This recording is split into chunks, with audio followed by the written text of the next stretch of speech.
नमस्कार दोस्तों, स्वागत है आपका हमारे YouTube चैनल पर। और आज हम बात करने वाले हैं कि 8 साल से लेकर 15 साल के बच्चे आखिरकार आत्महत्या क्यों कर रहे हैं। क्या कारण होते होंगे कि जिस कारण से 8 से 15 साल का बच्चा जो कि इतना मैच्योर नहीं होता, उसको किन किन गलतियों का या फिर किन किन चीज़ों का सामना करना पड़ता है। ऐसी क्या मजबूरी बनती है उन लोगों की 8 से 15 साल के बच्चे की कि वो आत्महत्या करने पे मजबूर हो जाते हैं, जबकि आत्महत्या करने का मुख्य रीजन वो जानते भी नहीं है। इसके साइड इफेक्ट क्या होते हैं, परिवार पे इसके क्या नेगेटिव इफेक्ट पड़ते हैं, समाज पे क्या नेगेटिव इम्पैक्ट पड़ते हैं, इनके बारे में उनको बिल्कुल जानकारी नहीं रहती है। तो इसके बारे में जो 8 से 15 साल के बच्चे के पेरेंट्स हैं, वो माँ बाप हो सकते हैं, भाई बहन हो सकते हैं, चाचा काकी, जो भी उनके पेरेंट्स हैं जो उनकी देखभाल कर रहे हैं, उनको किन किन चीज़ों को और किन किन बातों को ध्यान में रखना चाहिए जिससे कि ये बच्चे इस तरीके का कदम ना उठाएं। और क्यों उठाते हैं इस तरीके का कदम, इनके मन में किस प्रकार के विचार आते हैं, किन कारणों से आते हैं, इसकी विस्तृत जानकारी आपको इस वीडियो में पूरी मिलेगी और इसी बारे में हम चर्चा करेंगे। सबसे पहले हम बात करेंगे कि किन कारणों के कारण ऐसी कौन कौन सी गलतियां हो जाती हैं बच्चों से जिसके कारण ये इस तरीके का कदम उठाते हैं। वो डर हो सकता है किस तरीके का, और किस कारण से उनके मन में ये विचार आता है कि भाई ये सुसाइड करने के बाद हम इस समस्या से निजात पाते, जबकि वो बच्चे सुसाइड करके तो उस समस्या से निजात पाके वो तो अलग ही चले जाते हैं, लेकिन उसका जो नेगेटिव इम्पैक्ट दूसरे बच्चों पे, उनके परिवार पर और जो बच्चे सुसाइड किए हुए हैं उनके माता पिता पे इस चीज का क्या असर पड़ता है। तो सबसे पहले इसके कारणों के बारे में बात करते हैं। पढ़ाई और परीक्षा का दबाव, जैसे कि 8 से 15 साल के बच्चे हैं, उन पे जैसे एग्जाम आते हैं उसका दबाव रहता है, ठीक है। उस कारण से वो एग्जाम में अच्छा स्कोर नहीं कर पाए या और कुछ दिक्कत है, जैसे टीचर ने डांट दिया, जो टेस्ट वगैरह होते हैं उसमें कम नंबर आ, उससे वो डिमोटिवेट हो जाते हैं, एक नेगेटिव इम्पैक्ट पड़ता है। अगर अभी इसके हम नेगेटिव इम्पैक्ट के बारे में बात कर रहे हैं, उसके बाद में हम बात करेंगे कि किस तरीके से इसका मतलब निष्कर्ष निकलेगा, सॉल्यूशन निकलेगा कि उन चीजों से इन बच्चों को बचाया जाए, ठीक है। पारिवारिक तनाव, कभी कभी क्या है कि बच्चा कुछ कम पढ़ रहा है या कुछ भी कर रहा है तो उसमें क्या माता पिता या परिवार वाले, अड़ोसी पड़ोसी कुछ भी बोल देते हैं, यार इनका बच्चा तो ऐसा है, इनका बच्चा तो ऐसा है, तो कुल मिला के उनको बेइज्जती टाइप का फील होता है। एक कारण ये हो जाएगा। दूसरा, अत्यधिक तुलना करना, जैसे माँ बाप ही ऐसे तुलना करने लगते हैं, उनका लड़का तो देख, उसके तो 100 में से 98 नंबर आते हैं, तेरे से 100 में से 60 नंबर आए, इस तरीके से भी वो बेइज्जती फील करते हैं, ठीक है। अकेलापन और भावनात्मक हीनता का अभाव आ जाना अंदर। कभी कभी क्या होता है, बच्चों के स्कूल कॉलेज या परिवार में दोस्त नहीं बनते या कुछ भी नहीं, उनको मतलब जिस तरीके का भावनात्मक व्यवहार दूसरों से चाहिए उस तरीके का व्यवहार उनको शिक्षक, गुरुओं या घर परिवार से नहीं मिलता, तो उनके अंदर एक नेगेटिविटी प्रवेश कर जाती है और उसको बार बार सोचते हैं। इस कारण भी उनके मन में नेगेटिव थॉट, आत्महत्या करने जैसे विचार मन में आते हैं। सोशल मीडिया का नकारात्मक प्रभाव, जो फालतू की चीज़ों में लग जाते हैं, एक्सटॉर्शन, सेक्सटॉर्शन, इसके बारे में बहुत ही कम लोग जानते हैं। इसके बारे में भी हम किसी एक वीडियो में विस्तृत बात करेंगे। अत्यधिक दंड या डांट देना स्कूल में या कोचिंग में या घर परिवार में, जैसे बच्चे ने कुछ गलती कर ली, मान लो होमवर्क करके नहीं ले गया है, तो शिक्षकों द्वारा उसको मारपीट करना, उसको मतलब ज़्यादा मात्रा में उसको दंड देना, तो उससे भी उस बच्चे के मन पे प्रहार होता है और वो इन बातों की ओर अग्रसर होता है। जैसे माता पिता भी कभी कभी गलती में मार देते हैं, डांट देते हैं, और वो किसको बताएगा, माँ बाप को नहीं बताया।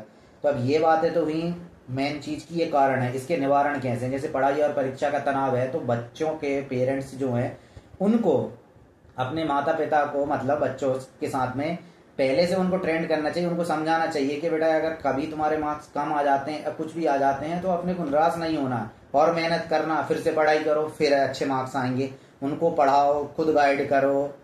अगर नहीं हो रहा टाइम टेबल से कुछ भी तो उनको उतना प्रेशराइज नहीं करना है कि जिससे कि उनके मन में नेगेटिव थॉट से हावी हो, ठीक है। दूसरा, पारिवारिक तनाव। पारिवारिक तनाव यही है कि घर में माता पिता या और भी बारे के जो लड़ाई झगड़े, थोड़ी थोड़ी जो चीजें होती हैं, इस तरीके के अगर कोई से भी माहौल अगर परिवार में बनते हैं तो पेरेंट्स को ध्यान रखना चाहिए कि अगर बच्चे उस हॉल में या आसपास में बैठे हुए हैं या अड़ोस पड़ोस किसी के भी बच्चे, अगर बच्चे वहां पे प्रेजेंट है तो उनके सामने इस तरीके के व्यवहार नहीं करना चाहिए जिससे कि उनको पारिवारिक के दंडता का मतलब एक डर सा होने लगे कि वो पारिवारिक के रीति रिवाजों से दूर भागने लगे, और इसका कहीं ना कहीं उनकी मानसिक स्थिति पे प्रभाव होता है जिसके कारण वो कुछ नेगेटिव विचारों की ओर अग्रसर होते हैं, ठीक है। अत्यधिक तुलना, जैसे कि किसी एग्जाम में अपने बच्चे के अगर 50 में से 50 में से अगर 40 नंबर आए, किसी दूसरे के बच्चे के 50 में से 48 नंबर आते हैं, तो आपको उसको किसी दूसरे बच्चे से तुलना नहीं करना है कि उसके तो इतने नंबर आए, इतने नंबर आए, क्योंकि बच्चों पे जो बेइज्जती वाला जो प्रहार रहता है ना, वो उनकी मानसिक स्थिति को झकझोर देता है, मतलब जल्दी प्रहार होता है उनके ऊपर। तो इस चीज के बारे में बिल्कुल ध्यान रखना है कि उनको मेंटली प्रेशराइज नहीं करना है, मेंटली टॉर्चर नहीं करना है, अत्यधिक तुलना नहीं करना। और अकेलापन और भावनात्मक सहारा ना मिलना, मतलब अकेलापन ऐसा है कि कुछ कंडीशन में, वैसे तो हर एक माँ बाप चाहते हैं कि हमारे बच्चों से प्यार करें, प्रेम करें, सब करते हैं, लेकिन किसी किसी कारणों से माता पिता सर्विस में, नौकरी में, या उनके माता पिता के पारिवारिक झगड़े, आपसी संबंध सही नहीं रहते, इसके कारण उनके झगड़े होते हैं। तो वो ना तो बच्चे को टाइम दे पाते हैं, ना तो और सामाजिक के प्रतिक्रियाओं में इन्वॉल्व होते हैं। तो बच्चा उस समय क्या है कि अकेलापन महसूस करने लगता है।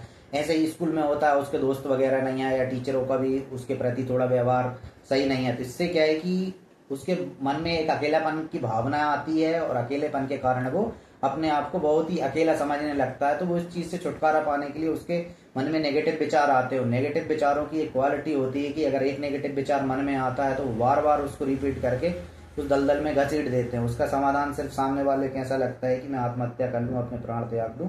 तो इस चीज से बचने के लिए बच्चे को समझाना है, उसको पूरा गाइड करना, उसके साथ बैठना, कभी उसको घुमाने भी ले जाना है, उसको टीवी भी दिखाओ, घर पे गेम्स खिलाओ, या खुद उसके साथ थोड़ा बहुत 1-2 घंटे जितना भी हो सकता पॉसिबल हो तो उतना समय दें। आप नौकरी पेशा हो, कुछ भी हो, समय नहीं मिलता तो बच्चों के लिए 1 घंटे तो कम से कम निकालें। बाकी आप ट्यूशन दे सकते हैं, लेकिन अपना जो व्यवहार है वो भी अच्छा बना। मानसिक स्वास्थ्य से उसके अगर लग रहा है कि बच्चा शांत रह रहा है या कुछ भी हो रहा है, वो किसी सही से बात नहीं कर रहा, खाना नहीं खा पा, कुछ भी किसी भी तरीके के तुमको लग रहा है कि ये डिस्टर्ब चल रहा है, पहले की तुलना में इसमें कुछ परिवर्तन देखने को आए, तो पहले उससे अपने लेवल पे पूछना है, समझना है। उसको कुछ किसी भी दिक्कत आ रही है वो बताएगा, अगर अपने लेवल पे उसको आप सॉल्व कर सकते हैं, उसको गाइड कर सकते हैं तो उसको कीजिए। और लग रहा है कि इसमें कुछ फिजिकल डिसेबिलिटीज अगर आ रही हैं तो क्या करना है, उसको अपने किसी अच्छे से डॉक्टर को, अच्छे से हॉस्पिटल में उसको दिखाएं, उसकी डॉक्टर से भी उसके बारे में सलाह लें और उसके मतलब स्वास्थ्य के लिए थोड़ा ध्यान दें। अकेलापन और भावनात्मक वाली बात होगी, मानसिक स्वास्थ्य सेवाएं होंगी। सोशल मीडिया का जो यूज है करने दो, सोशल मीडिया, ऐसा नहीं है कि उसको फोन ही यूज नहीं करने देना या डिजिटल डिवाइस, वर्चुअली डिवाइस किसी भी यूज नहीं, बस ये है कि ध्यान देना है, अपने को एक तरीके गाइड की तरह देखना है कि भाई देख क्या रहे हैं, सर्च क्या कर रहे हैं मनोरंजन में, उसकी कभी कभी चैट हिस्ट्री देख लो, कॉल हिस्ट्री देख लो। अगर कुछ गलत चीजों की ओर अग्रसर हो रहे हैं तो उसको डांटना फटकारना नहीं, बस एक बार कह देना कि बेटा ये चीजें अपने लिए नुकसानदायक हैं, तो इन चीजों को अपने को नहीं देखना है, ठीक है। और अच्छी चीजें देखो, कुछ बहुत सारी चीजें हैं कि जो कि उनको पॉजिटिव तरीके से लेके जाएंगी, ये होगा। और कभी जैसे कि ये दंड वाली बात है कि उनको ज्यादा पनिशमेंट नहीं देना, पनिशमेंट भी दो तो उनको लगे कि यार चलो ठीक है कोई नहीं, लेकिन ऐसा नहीं है कि एकदम उनको इतना डर भयंकर पैदा कर दो। यही कारण है कि सुसाइड बच्चे कर रहे हैं, डर के कारण करते हैं, उनको किसी भी प्रकार का डर परेशान करता है। अब एक मेन चीज जो कि अभी मार्केट में अभी ट्रेंडिंग में है और सबसे बड़े कारण क्या है कि जो कि बच्चे सुसाइड कर रहे हैं, अभी क्या है कि आजकल वर्चुअली जमाना आ गया है। 8 से 15 साल का बच्चा, मतलब 8-10 साल के बच्चों को ज्यादा समझ में नहीं आता, 10 से 15 साल के बच्चे मैच्योर होने लगते हैं, ठीक है। तो इनके साथ एक घटना घटती है एक्सटॉर्शन सेक्सटॉर्शन की, ठीक है। एक्सटॉर्ट बोले तो इसको बोलते हैं कि जैसे किसी भी बच्चे को ब्लैकमेल करना, एक्सटॉर्ट मतलब उससे ब्लैकमेल उसके करके उससे पैसे मांगने होता है, ठीक है। एक्सटॉर्ट किसी भी प्रकार की धमकी देना, अपने पेरेंट्स के बारे में डराना या उसको मारने की धमकी देना, ये होगा, ठीक है। एक्सटॉर्शन, एक्सटॉर्शन क्या है कि फेसबुक, इंस्टाग्राम, व्हाट्सएप, यूट्यूब, जो भी जैसे कि अपना डेटिंग ऐप होते हैं, इनके कारण क्या है कि आईडी वगैरह बनती हैं, उसमें क्या है कि ये गलत तरीके से वीडियो को शूट करके उसको तोड़ मरोड़ के एआई के माध्यम से उसको एक नेगेटिव इम्पैक्ट वाली, मतलब गंदी टाइप की वीडियो बना के ये उनको बच्चों को व्हाट्सएप करते हैं और ये उनको धमकी देते हैं, तुम्हारे पेरेंट्स को बता देंगे, परिवार को बता देंगे। तो ये चीज रहता है, इसके बदले में भी वो पैसा मांगते हैं, जबकि ऐसा बहुत ही कम केसों में होता है। नॉर्मल लोगों के साथ जो भी वीडियो वगैरह बनती है वो शेयर नहीं करते हैं, वायरल नहीं करते हैं। वायरल करने का अगर ऑप्शन आता है, जो ट्रेंडिंग लोग रहते हैं, इन्फ्लुएंसर लोग होते हैं, पॉलिटिशियन होते हैं, या जो भी बड़े बड़े ओहदे के अधिकारी होते हैं, उन लोगों की वीडियो ये कर सकते, क्योंकि एक नॉर्मल व्यक्ति 140 करोड़ व्यक्ति में से एक व्यक्ति, कौन ही व्यक्ति विशेष को जान रहा है, तो वो चीजें रहती हैं। तो ये मेन चीज, और ये सबसे ज्यादा चल रहा है। और ये तीसरा जो 8 से 15 साल के बच्चों को गेम खेलने में बहुत ज्यादा इंटरेस्ट होता है। आजकल गेम के माध्यम से जुआ सट्टा खिलाया जा रहा है, और ये कि जुआ और सट्टा गेम मतलब जिसमें पैसे लगाते हैं, तो इससे क्या चीज होता है कि बच्चे पैसे लगा लेते हैं, अकाउंट वगैरह माँ बाप के उसमें लगे रहते हैं, तो वो पैसे खत्म हो जाते हैं। फिर उनको ये डर रहता है कि हमने ये पैसे खर्च कर लिया और हमारे माँ बाप हमको मारेंगे, तो उस प्रकार के दबाव में आने के वो अंदर ही अंदर घुट के वो ये आत्महत्या वाला कदम उठा लेते हैं। तो इन चीज़ों से बचना है। ये जो डेटिंग ऐप हो गए और जो गेम्स वाला सबसे बड़ा स्कैम है बच्चों के लिए, क्योंकि गेम उनको सबसे ज़्यादा अधिक प्रिय होता है और गेम में वो इन्वॉल्व होते हैं, और धीरे धीरे गेम की लत लग जाती, और पैसे वाले में और ज़्यादा लत लग जाती। शुरुआत में वो कॉइन जीतते हैं, पैसा जीतते हैं, विड्रॉ भी करते हैं, आता खर्च करते हैं, ठीक है। उसके बाद में क्या होता है, किसी बार नुकसान हो जाता है, ज़्यादा पैसा चला जाता है। लत एक ऐसी चीज़ रहती है कि वो छूटती नहीं है, और ये 10 से 15 साल की उम्र में जो लत लगती है ना, ये बहुत ही गंदी लत रहती है, इसको इतनी आसानी से हटाया नहीं जाता। तो ये बच्चों को, अपने पेरेंट्स को ध्यान रखना, समझाना, बेटा गेम खेलना अच्छी बात है, कुछ समय के लिए खेलो, लेकिन ये पैसे वाली ऐप है या जो कुछ भी है, इनसे बचना। और कभी अगर इस प्रकार की गलती हो जाती है तो हमको बताना, उसका समाधान निकलेगा। पैसे भी वापस मिलने की अपन कोशिश करेंगे, पैसे भी वापस मिलेंगे, और नहीं मिलेंगे तो कोई दिक्कत नहीं है, पैसा कमाया दोबारा कमा लेंगे। लेकिन ये बुरे विचार मन में नहीं लाना है और कुछ भी ऐसा कदम नहीं होता। इस तरीके से गाइड करो कि बच्चों से अगर कुछ गलतियां हो जाए तो उनको इतना डर ना लगे कि हमारे माँ बाप हमको मारेंगे, ठीक है। उनका डर मतलब थोड़ा कम होना चाहिए कि यार हमारे माँ बाप हैं, हमको समझाएंगे।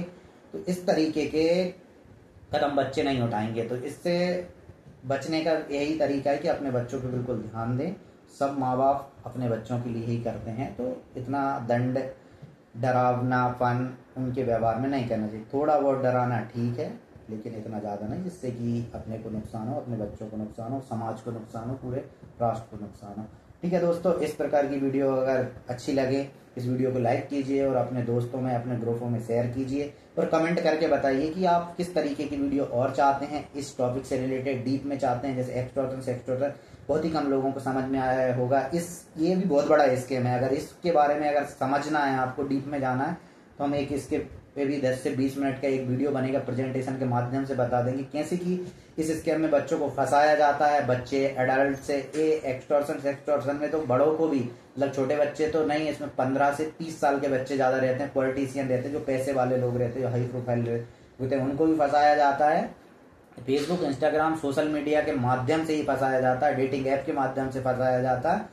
तो इसमें बहुत मोटी रकम भी चुकाने की वो डिमांड करते हैं, जिसके बदले में वो उन वीडियोस को, जो नेगेटिव वीडियो बनाते हैं, मतलब उनके बदले में ये पैसा लेते हैं। और ये दलदल है, आप कितना भी पैसा दोगे वो मांगते जाएंगे, मांगते हैं, छोटा छोटा अमाउंट मांगते हैं, पहले 2000 मांगेंगे, 5000 मांगे, ऐसे करके लाखों ऐंठ लेते हैं। तो इन सबसे अगर बचना है और इसकी इन्फॉर्मेशन, जानकारी चाहिए, तो आप इस यूट्यूब चैनल को सब्सक्राइब कर लीजिए, और मिलते हैं नेक्स्ट वीडियो में। जब तक के लिए धन्यवाद।